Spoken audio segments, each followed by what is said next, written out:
The all-slime cyanidation carbon-in-pulp gold extraction process is one of the important methods used in the production of gold. Many years of production practice has shown that the carbon-in-pulp gold extraction process has become mature and improved.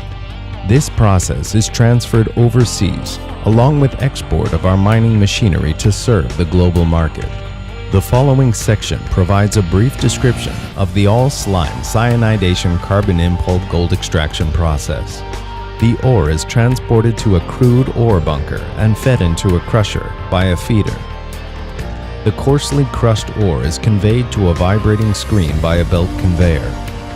The coarse ore particles is returned again to the vibrating screen through a two-stage crushing process, and the undersize within the specified grinding particle size range is transported to a fine ore bin by the belt conveyor, and then fed into a first-stage grinding mill, and classifier for coarse grinding by a fine ore feeder, and the belt conveyor. The coarsely ground ore with the typical particle size of 0.074 millimeters accounts for approximately 60%. In the first stage, gold particles cannot be finely ground in order to achieve complete monomer dissociation and are not within the particle size range required by all-slime cyanidation process. In this case, a hydrocyclone cluster for second-stage grinding is used to classify particles and ensure that the particles with a typical size of negative 0.074 millimeter account for approximately 90%. The typical overflow concentration of the hydrocyclone is around 20%, and the pulp concentration required for cyanide leaching and carbon absorption is 35 to 45%. So the pulp needs to be concentrated by a thickener. A trash screen is needed to remove the impurities from pulp before concentration, and then the treated pulp is fed into the thickener for concentration to ensure that the concentration of pulp reaches the concentration level required for leaching. That is to say, the thickener's underflow may be pumped into a leaching tank for leaching. The thickener's underflow may be pumped into a leaching tank for leaching. The overflow, clean water, from the thickener may then be returned to an elevated water tank or directly returned to the grinding and classification system feed water for reuse. Cyanide is added to a carbon in-leach system. Then medium pressure air is pumped into the system and activated carbon is added to the system. The energy-efficient dual impeller agitating tank has impellers operating at lower rotational speeds and higher linear velocities and a low power motor.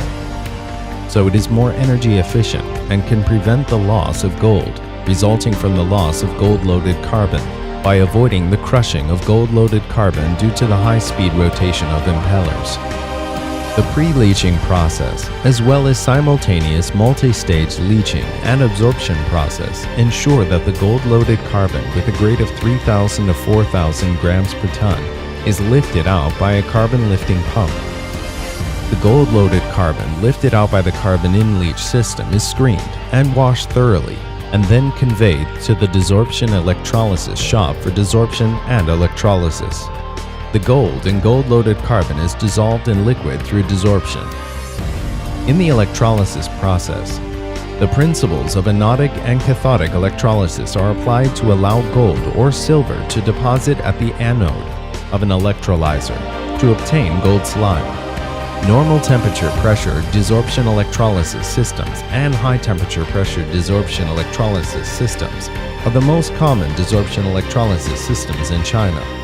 The operating temperature of normal temperature pressure desorption electrolysis systems is maintained at 85 to 95 degrees Celsius, and its desorption duration is kept at 28 to 70 hours. High temperature pressure desorption electrolysis systems do not contain any heat exchangers. They may operate at the temperature range of 150 to 170 degrees Celsius and the pressure of 0.35 megapascals, with the desorption duration of 4 to 6 hours, which ensures high desorption rate and shortened carbon cycle, and helps greatly improve operating efficiency. The barren carbon desorbed from the desorption electrolysis shop is discharged into a desorbed carbon storage tank and then fed into a pickling tank for pickling. The treated barren carbon is then dehydrated and fed into an activated carbon regeneration kiln for regeneration, and is finally returned to the cyanide leaching shop for recycling. The gold slime from the desorption electrolysis process contains about 30 to 50% gold. It is transported to the melt shop and melt using pyrometallurgical or hydrometallurgical process to obtain gold ingots. Tailings from the cyanide leaching process can be treated through alkalization to reduce cyanide level, and then directly discharged to the tailings pond for sedimentation and self-purification. Alternatively, in the tailings dry discharge process, cyanide tailings are pumped into the agitation buffer tank in the tailings shop, and then pumped into the plate and frame filter press and ceramic filter for filtration using a pressure pump to achieve solid-liquid separation and ensure that the liquid is returned to the process and tailings are discharged through the dry discharge process from a central location. The all-slime cyanidation carbon in pulp process is applicable to low-sulfur quartz vein-type oxidized ores, especially for raw oxidized ores, with an average grade ranging from 3 to 8 grams per ton.